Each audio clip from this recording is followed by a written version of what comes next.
আন্তর্জাতিক মাতৃভাষা দিবস উপলক্ষে নারায়ণগঞ্জ জেলা প্রশাসনের উদ্যোগে বইমেলার আয়োজন করা হয়েছে। মোট ২১টি স্টল নিয়ে নগরীর চাষারায় শহীদ জিয়া হল প্রাঙ্গণে এই মেলার আয়োজন করা হয়। শুক্রবার সকাল ১০টায় নারায়ণগঞ্জের জেলা প্রশাসক মোহাম্মদ শহীদুল ইসলাম মিয়া এই বই মেলার উদ্বোধন করেন। তবে প্রচারের অভাবে ক্রেতা শূন্য এই মেলায় আয়োজকদের উপর অনেকটা হতাশ বিক্রেতারা বলছেন, এমন বিবর্ণ বই মেলা এর আগে কখনো দেখিনি। অনেক স্টল বন্ধ থাকায় মেলার পরিবেশ নষ্ট হচ্ছে। এ সময় আয়োজক কমিটির পক্ষ থেকে কোনো প্রচারণা না থাকার অভিযোগ স্টল মালিকদের। আর আজকে আমি কিছু কথা বলতে চাই নারায়ণগঞ্জ জেলা প্রশাসনের উদ্দেশ্যে আমি বলতে চাই, আমাদের এখানে যে বইমেলাটা আয়োজন করা হয়েছে, এমন বিবর্ণ বইমেলা আমি আর আগে কখনো দেখিনি। এখানে যে স্টলগুলো দেওয়া হয়েছে সেখানে আপনারা দেখতে পারবেন, এবং আমি আশা করব যে আমার এই বক্তব্যের মাঝে আপনারা ইনসার্ট নিয়ে দেখিয়ে দিবেন যে এখানে অনেকগুলো স্টল যারা হচ্ছে নামকাওয়াস্তে স্টল বরাদ্দ নিয়েছে, কিন্তু তাদের স্টলে কেউ নাই। এতে করে মেলার পরিবেশ নষ্ট হচ্ছে, এবং এখানে যে বইমেলাটি আয়োজন করেছে জেলা প্রশাসন, জেলা জুড়ে এর কোনো প্রচারণা নাই, যাতে করে এই মেলা দর্শনার্থী বলেন, পাঠক বলেন, তাদের ওরকম ভিড় লক্ষ্য করা যাচ্ছে না।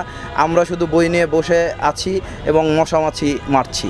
তো সেই ক্ষেত্রে জেলা প্রশাসনের আরেকটু আমি মনে করি আন্তরিক হওয়া দরকার। বাংলাদেশের মতো আমাদের নারায়ণগঞ্জেও মহান ২১শে ফেব্রুয়ারি শহীদ দিবস অর্থাৎ আন্তর্জাতিক মাতৃভাষা দিবস উপলক্ষে যে বইমেলার আয়োজন করা হয়েছে, এটাকে আমি সাধুবাদ জানাই। তবে বইমেলা করার আগে একটা প্রস্তুতি নেওয়া দরকার ছিল ব্যাপক, সেই জিনিসটা মনে হয় করা হয়নি, যে কারণে বইমেলাটা এখনও জমে ওঠেনি।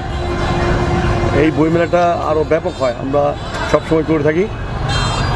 নিয়ম হচ্ছে যে নারায়ণগঞ্জের যারা কবি লেখক আছে, বিভিন্ন পুস্তক প্রকাশক বিক্রেতা আছে, তাদের সঙ্গে যোগাযোগ করে বইমেলাটা করা উচিত ছিল।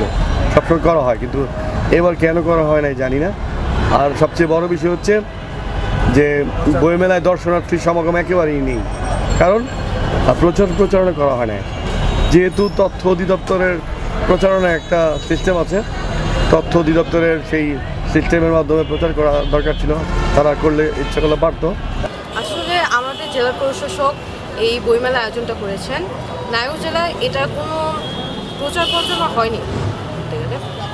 অনেকে জানেন না যে এখানে জিয়া হলে একটি বইমেলা হচ্ছে, তার জন্য হচ্ছে এখানে লোক সমাগম খুবই কম।